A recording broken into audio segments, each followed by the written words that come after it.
दारुल उलूम कादरिया सुबहानिया सुल्तानिया दारुल कादरिया सुल्तानिया के चंद तलबा की दस्तार के मौके पर ये इस्लाह अकायद व अमाल की महफिल मुनक़्क़िद है। अल्लाह तबारक व तआला इसे शर्फ़ क़बूलियत अता फरमाए। मुझसे पेशतर बहुत सारे उलमा, खुतबा और दानिश्वरों के खिताबात आपने समात किए हैं। मैं सबके नाम से वाकिफ़ नहीं, अलबत्ता मुझसे पेशतर गालिबन आपने हमारे भाई हज़रत मौलाना सैयद मोहम्मद कादरी साहब से उनका खिताब समात फरमाया। ये आशिकान रसूल की हजारों की महफिल, जिसमें बहनें भी और आप भी हाजिर हैं। जो खतीब आया उसने यही रोना रोया कि मेरी कौम बेरारवी का शिकार है। किसी ने बेनमाजी पन का रोना रोया कि कौम बेनमाजी है। किसी ने ये दुखड़ा सुनाया कि हमारी कौम सूदखोर है।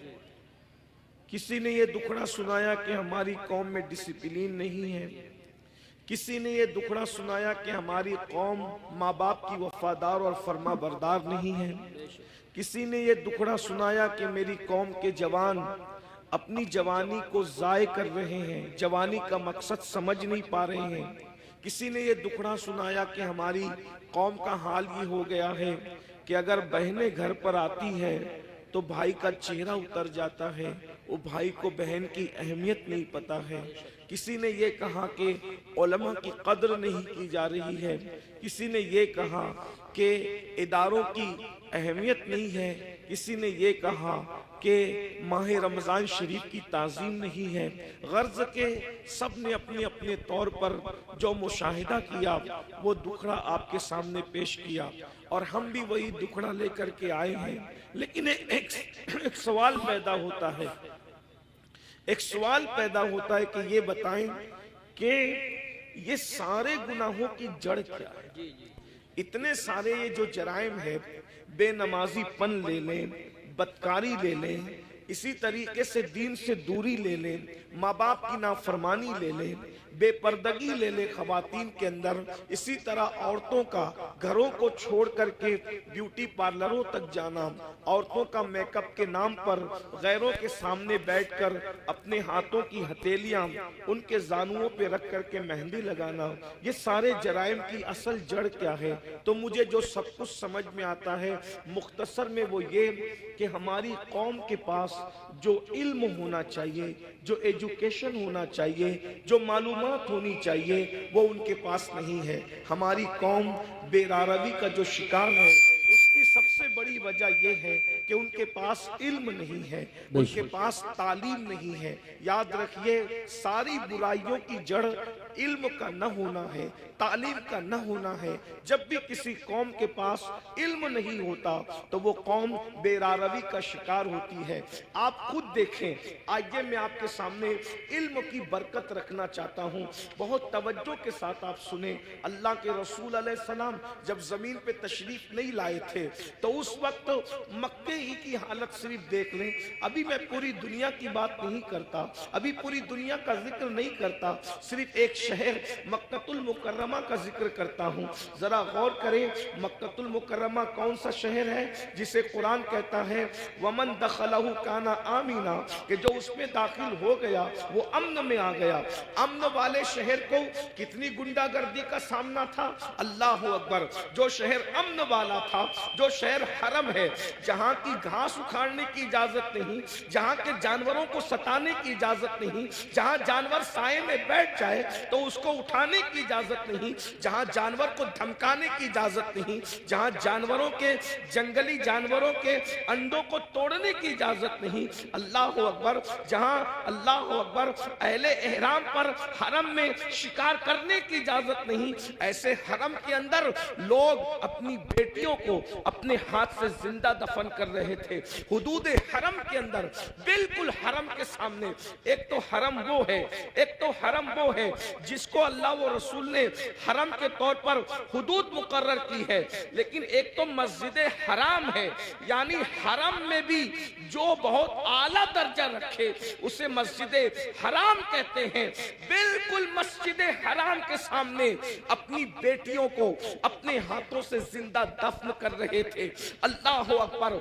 माएं अपने बच्चों को गोद में शराब पिला रही थी। जैसे आज बच्चे नहीं सोते तो माँ नींद की दवा पिलाती है, उस दौर में जब अल्लाह के रसूल तशरीफ न लाए थे तो माएं अपनी गोद में अपने बच्चों को शराब पिलाया करती थी। ज़िना का हाल ये था, अगर ज़िना करने कोई औरत नहीं मिलती तो लोग अपनी माओं के साथ ज़िना कर लिया करते थे।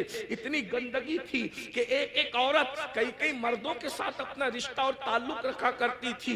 अल्लाह अकबर। जरा गौर करें, इस गंदे माहौल में जबकि जानवरों के साथ बदकारी हो रही है, माँ के साथ बदकारी हो रही है, माँ की गोद में शराब पिलाई जा रही है, अल्लाह के घर पे 360 बुत रख दिए गए हैं, नंगे होकर काबे का तवाफ करते हैं, औरतों को मनहूस समझते हैं, बेवाओं को मनहूस समझते हैं, बेवाओं के साथ बदसलूकी करते हैं, कमजोरों पे जुल्म करते हैं, कमजोरों का माल खा जाते हैं। जब अल्लाह के रसूल तशरीफ लाए, अल्लाह के रसूल अलैहिस्सलाम ने इतना गंदा माहौल देखा तो माहौल देखने के बाद हुजूर अलैहिस्सलाम ने उनके सामने नमाज की बात नहीं की। जरा मैं तवज्जो चाहता हूँ आप सबकी, अहले मिंबर की भी तवज्जो चाहता हूँ। जरा गौर करें माहौल कितना बिगड़ा हुआ था। हुजूर अलैहिस्सलाम ने पहले दिन नमाज की बात नहीं की, पहले दिन रोजे की बात नहीं की, पहले दिन हज की बात नहीं की, पहले दिन ज़कात की बात नहीं की, पहले दिन सदक़े की बात नहीं की। इतने गंदे माहौल में अल्लाह के रसूल जो सबसे पहला हुक्म लेकर के आए वो क्या था? इतने गंदे माहौल में सबसे पहला जो हुक्म लाए वो क्या था? तो कुरान कहता है इक़रा बिस्मि रब्बिकल लज़ी खलक़ खलक़ल इंसान मिन अलक़। अल्लाहु अकबर। अंदाजा फरमाए उस गंदे माहौल के अंदर हुजूर सबसे पहले इल्म की बात लेकर आए। पढ़ो लिखो, पढ़ो लिखो, क्योंकि हुजूर जानते थे जिस दिन इनको पढ़ना लिखना आ गया उस दिन इनकी जिंदगी बदल जाएगी। और अल्लाह के रसूल सलाम अल्लाह की किताब लेकर के आए। अल्लाह के रसूल हमारे नबी किताब लेकर आए। हमारे नबी साहिबे किताब नबी है, साहिबे किताब पैगंबर है, साहिबे किताब रसूल है। और कौन सी किताब लाए? उसे कुरान कहा जाता है। कुरान को कुरान इसलिए कहा जाता है कि कोई किताब इतनी नहीं पढ़ी गई जितना कुरान पढ़ा गया है, और जितना कुरान पढ़ा जाएगा इतनी कोई किताब पढ़ी नहीं जा सकती। ये चैलेंज है, ये कुरान का मौजज़ा है कि दोस्त तो पढ़ेंगे, इसको दुश्मन भी पढ़ते नजर आएंगे। ये कुरान है, हुजूर कुरान लेकर के आए। अब बताओ हुजूर ने किस कौम को पढ़ाया?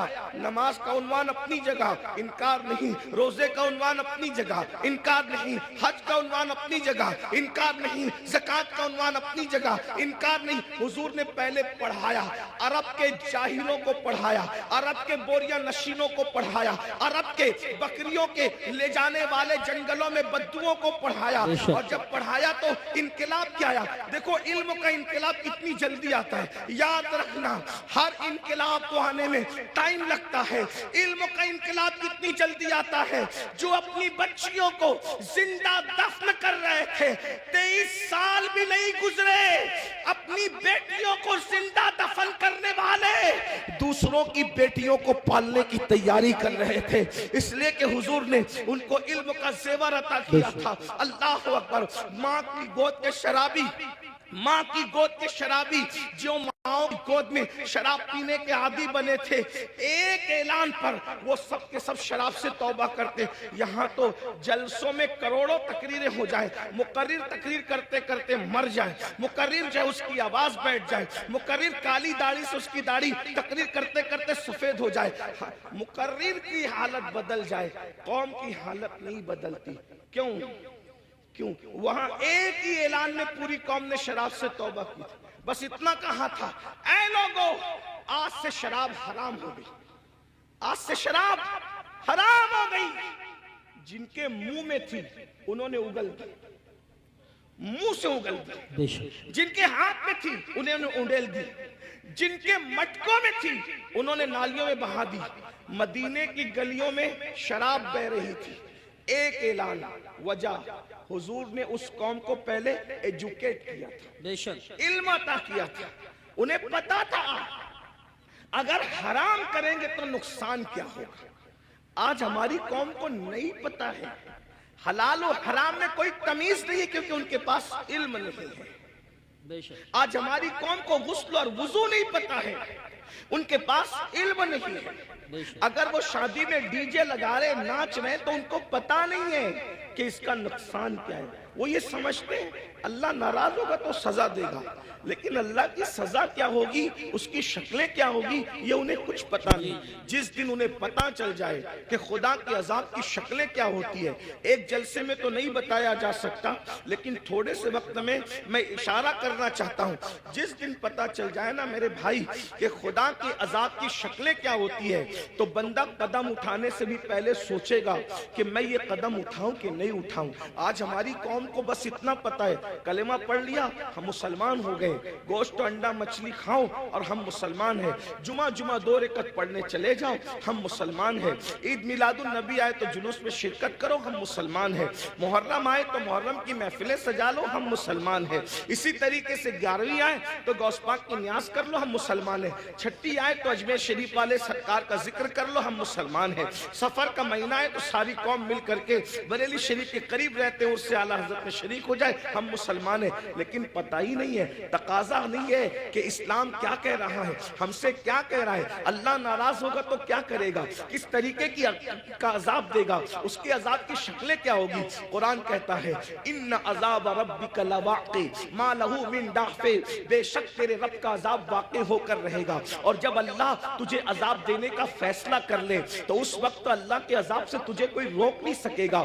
इन्न बत्श रब्बिका लशदीद, तेरे रब की पकड़ बड़ी सख्त है। लोग समझते हैं अल्लाह करीम है, मौलाना हमें माफ कर देगा।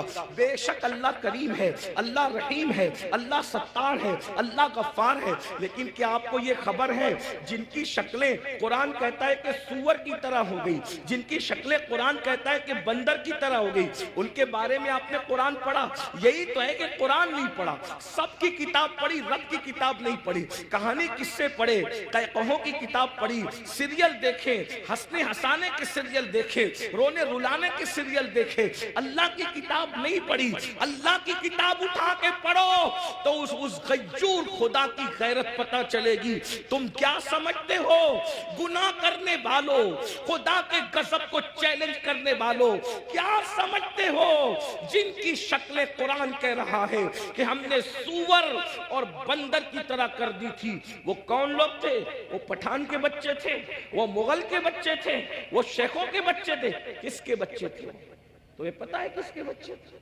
वो मुगल नहीं थे, वो पठान नहीं थे, वो शेखों के बच्चे नहीं थे। जिनकी सूरत अल्लाह ने सूअर और बंदरों की तरह की, वो अंबिया की औलाद में से थे। अल्लाह कुरान उठा, बाज़ाब्ता उनका नसब पहले बयान किया। वो बनी इसराइल थे। और बनी इसराइल कौन है? इसराइल हजरत याकूब का लक़ब है। और बनी इसराइल मतलब औलाद याकूब, औलाद याकूब, अल्लाह अकबर। और औलाद याकूब का मतलब क्या? ये बनी इसराइल और याकूब अलैहिस्सलाम का सिलसिला नसब क्या? याकूब अलैहिस्सलाम के अब्बा हजरत इसहाक अलैहिस्सलाम, इसहाक अलैहिस्सलाम के अब्बा जान हजरत सैयदना इब्राहिम अलैहिस्सलाम, ये है उनका सिलसिला नसब। लेकिन अल्लाह, अब मैं आप सबकी तवज्जो चाहता हूँ, अपने भाइयों की भी और बहनों की भी। मेरे भाइयों, जब नबी की पैगंबरों की औलाद गुनाह करे तो अल्लाह दुनिया के अंदर उनकी शक्ल सूअर और बंदर की तरह कर दे तो हमारा क्या हाल होगा, हमारा क्या अंजाम होगा? आप सोचते हैं लेकिन इस दुनिया में तो किसी की शक्ल सूअर और बंदर की तरह नहीं होती। मैंने कहा अल्हम्दुलिल्लाह, बिल्कुल नहीं होती। उसकी वजह यह है कि उनको जो पैगंबर मिले थे वो और थे और हमें जो नबी मिला है वो और है। हमारा नबी नबीजुल अंबिया है, हमारे आका सैयदुल अंबिया है, हमारे आका महबूब खुदा है। लेकिन याद रखना, इसका ये मतलब मतलब नहीं कि महबूब की खातिर अगर दुनिया में शक्लें नहीं बिगड़ रही है तो कब्र में भी नहीं बिगड़ेगी, ऐसा नहीं है। कब्र में शक्लें बिगड़ेगी। अल्लाह के रसूल अलैहिस्सलाम ने फरमाया, हमने शबे मेराज, आका फरमाते हमने शबे मेराज जब जहन्नम का मुशाहिदा किया तो हमने देखा कि कुछ लोगों की शक्ल कुत्ते की तरह है, कुछ लोगों की शक्ल खिंजीर की तरह है, कुछ लोगों की शक्ल बंदर की तरह है। हुजूर फरमाते हमने शबे मेराज देखा। अल्लाह अकबर, अल्लाह से डरते क्यों नहीं, अल्लाह से खौफ करते क्यों नहीं? आइए मैं आपको बताऊं। अल्लाह अकबर, आकाए करीम रऊफुर रहीम सल्लल्लाहु अलैहि वसल्लम इरशाद फरमाते हैं कि मेराज की शब हमने एक मंजर देखा। आका फरमाते जन्नत की सैर की आका ने और जहन्नम का मुशाहिदा किया। देखो ये बातें हमें नहीं पता है, जिस दिन पता चल जाएगी उस दिन हमें एहसास होगा और हमें यकीन है हमारी कौम को जब कोई बात पता चलती है तो वो उस पर अमल करते हैं, क्योंकि इस पर कुरान की नस मौजूद है। वज़क्किर फ़इन्न ज़िक्रा तनफ़उल मुमिनीन, के मोमिनों को नसीहत करो कि नसीहत मोमिनों को फायदा देती है। ये इतने नौजवान दाढ़ी क्यों रख रहे हैं? ये किसी ना किसी खतीब की गुफ्तगू का असर है। बहुत सारे जवान नमाज क्यों पढ़ रहे हैं? हम अल्लाह अकबर, बहुत सारे इलाकों में हम लोग गए नहीं, बहुत सारे दूसरे खुतबा नहीं गए, लेकिन किसी ने कहा हमारे इमाम साहब ने नमाज पे तकरीर की, हम नमाजी बन गए, दाढ़ी पे तकरीर की, हम दाढ़ी रखें। तो पता चला ये जलसे बिल्कुल भी लायानी नहीं है, गैर जरूरी नहीं है। मोमिनीन को नसीहत फायदा देती है, बस नासे की नीयत सही होनी चाहिए और सुनने वालों को भी सही तौर पर सुनने का शौक होना चाहिए। अब आइए जरा थोड़ा सा दिल के कानों से सुन ले। आपने गुज़िश्ता महीने के आखिर में मेराज मुस्तफा तो सुना होगा, लेकिन मेराज का एक हिस्सा जरा हमसे भी सुन ले। अल्लाह अकबर, आकाए करीम सल्लल्लाहु अलैहि वसल्लम इरशाद फरमाते हैं कि मेराज की शब हमने क्या देखा? अल्लाह अकबर, जब जहन्नम का मुशाहिदा किया। मुशाहिदे और सैर में फर्क है, जन्नत की सैर की है, जहन्नम का मुशाहिदा किया है। अल्लाह अकबर, तो फरमाते हैं खून का दरिया था, पीप का दरिया था और उसमें एक बंदा तैर रहा था। खून और पीप के खौलते हुए दरिया के अंदर कोई तैर रहा हो, थोड़ा तवज्जो कीजिएगा मेरे प्यारे आका अलैहिस्सलातु व तस्लीम के प्यारे दीवानों, जरा गौर कीजिएगा।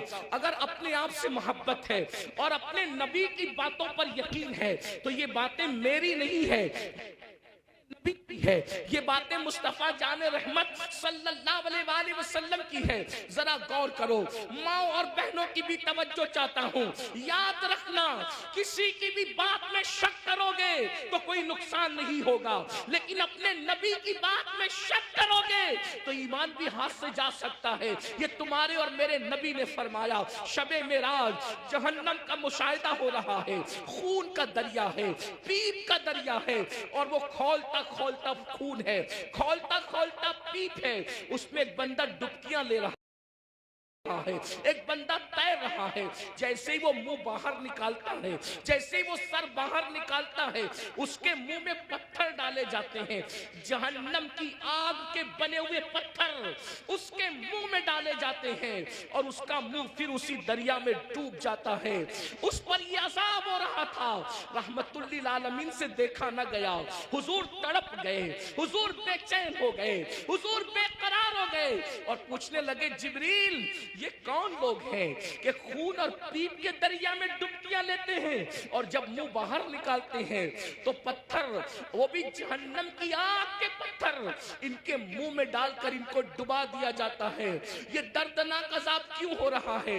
तो जिब्रील अमीन ने अर्ज किया, या रसूल अल्लाह, ये आपकी उम्मत के वो लोग हैं जो दुनिया में सूद खाया करते थे, ये सूद का कारोबार किया करते थे, ये सूद का धंधा किया करते थे। मैं आपसे पूछना चाहता हूं, दुनिया ही सब कुछ है, बोलो अगर किसी सच्चे मुसलमान को ये पता चले कि सूद खाने का अंजाम क्या है, वो पीप का दरिया, वो खून का दरिया।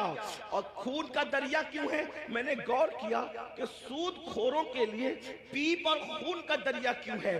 तो बहुत सोचने के बाद मुझे ये समझ में आया कि सूद खोर लोग कौम का खून चूसते हैं, कौम का खून चूसते हैं, उनकी गुर्बत का फायदा उठाते हैं, उनकी मजबूरियों का फायदा उठाते हैं। इसलिए देखो कुदरत ने उनको खून और पीप के दरिया की सजा दी है। अब मैं आपसे पूछना चाहता हूं, ऐ सूद का धंधा करके, ऐ ब्याज का धंधा करके, ऐ इंटरेस्ट का धंधा करके मालदार बनने वालों, जरा गौर कीजिए, कितना भी माल कमा लोगे, थोड़ा ध्यान देना मेरी बात पर, कितना भी बड़ा महल हो, ताजमहल की तरह भी महल बना लो, जब आखिरी में डॉक्टर कहेगा ना कि ये बहुत बीमार है, इसके बचने की उम्मीद नहीं है, तो आपके बच्चे, हमारे बच्चे क्या करेंगे? आप हो या हम हो, कोई हो, बोलो बच्चे क्या करेंगे? उठा के सीधा हॉस्पिटल में दाखिल कर देंगे।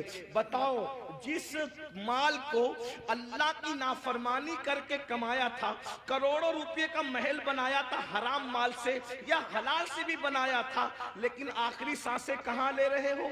आखिरी सांसें कहां ले रहे हो? हॉस्पिटल की चार दीवारी में। यही है ना तुम्हारी दुनिया, जिस दुनिया की खातिर अल्लाह को नाराज किया, जिस दुनिया की खातिर खुदा को नाराज किया, आखिरी एंड क्या है? आखिरी अंजाम क्या है?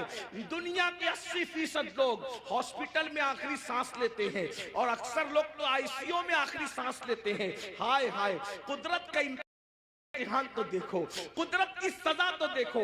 याद रखना, बहुत कम वो खुश नसीब है जो अल्लाह अकबर सजदों में जाते हैं, खुदा के हरम में जाते हैं, तिलावत करते करते जाते हैं। 80% लोग दवाखानों की चार दीवारियों में आखिरी सांस लेते हैं। अल्लाह अकबर। मैं उस पर कोई फतवा नहीं लगा रहा हूँ, मैं मुफ्ती भी नहीं हूँ, लेकिन इतना जरूर कहूंगा, जरा गौर तो करो, करोड़ों की बिल्डिंग पड़ी हुई है और आप किराए के दवाखाने के अंदर आखिरी सांस ले रहे हो। पलंग है, हाँ हाँ, कपड़ों पे गुरूर करके खुदा को भूलने वालों, ये खुदा का इम्तिहान देखो, अल्लाह की आजमाइश देखो, खुदा का इम्तिहान देखो। इन्ना अज़ाब रब्बिका लवाक़ि। अरे फिरौन जिस इम्तिहान से गुजरा, उस इम्तिहान से तुम भी गुजारे जाओगे। खुदा के गजब को चैलेंज करने वालों अपने कपड़ों पे इतराते थे, पहनाने वाले खुदा पे नाज नहीं था, कपड़ों पे घमंड था ना, कपड़ों पे गुरूर था ना। क्या होता है, 50,000 का मेरा ड्रेस है, 25,000 के अच्छे कपड़े पहनो, इस्लाम मना नहीं करता, लेकिन आखिरी में क्या है, सारे अच्छे कपड़े उतार के घर रख दिए गए और हॉस्पिटल के कपड़े तुम्हें पहनाए गए। ये मरने से पहले खुदा का इम्तिहान है। किस दुनिया से मुंह लगा रहे हो, किस दुनिया से दिल लगा रहे हो, किस दुनिया के चक्कर में अल्लाह को भूले हो, किस दुनिया के चक्कर में शरीयत को पीठ के पीछे डाले हो, किस दुनिया के चक्कर में दीन को पीठ के पीछे डाले हो। मुसलमानों, अगर तुम्हें ये इल्म हो जाए कि दुनिया की औकात क्या है, तो तुम कभी दुनिया को मुंह न लगाओ, दुनिया से दिल न लगाओ। अल्लाह के रसूल अलैहिस्सलाम ने एक मर्तबा दरिया के अंदर अपनी उंगली डुबोई और दरिया में उंगली डुबो करके बाहर निकाला और बाहर निकाल करके फरमाया, ये मेरी उंगली में जितना पानी आया वो दुनिया है और ये जो सारा पानी है वो आखिरत है। अब बताएं, कतरे को लेकर के समुंदर को छोड़ने वाले नादानों, जो अदना से भी गिरी हुई को दुनिया कहते हैं। अदना का मतलब समझते हैं ना, अदना का मतलब छोटा और दुनिया, दुनिया और उससे भी गिरी हुई, जिसका नाम ही दुनिया हो, हकीर।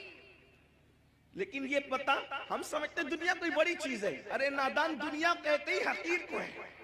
ऐसी हकीर कि उससे ज्यादा कोई हकीर ना हो, जैसे बेहतर, बेहतर, बेहतरीन, फजल, अफजल।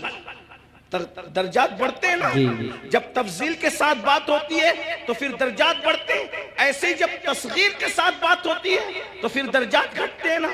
तो दुनिया तस्गीर है क्या? ये इतनी हकीर है कि इससे बढ़कर कोई हकीर नहीं, लेकिन हमारे पास ये भी इल्म नहीं है। दुनिया दुनिया भी कहते हैं और उस पर कुर्बान भी होते हैं, पता ही नहीं है कि हकीर पे कुर्बान नहीं हुआ जाता। अरे जब फकीर पे कुर्बान नहीं होते तो हकीर पे कैसे कुर्बान होते हैं? अगर कुर्बान होना है तो उस पर कुर्बान हो जाओ जिसने दुनिया भी पैदा किया, आखिरत भी पैदा किया। यजीद दुनिया पे कुर्बान हुआ, खत्म कर दिया गया। हुसैन दीन पे कुर्बान हुए, आज हुसैन पाक का जिक्र भी बाकी है, उनकी नस्ल भी बाकी है। नारे तकबीर। दुनिया की खातिर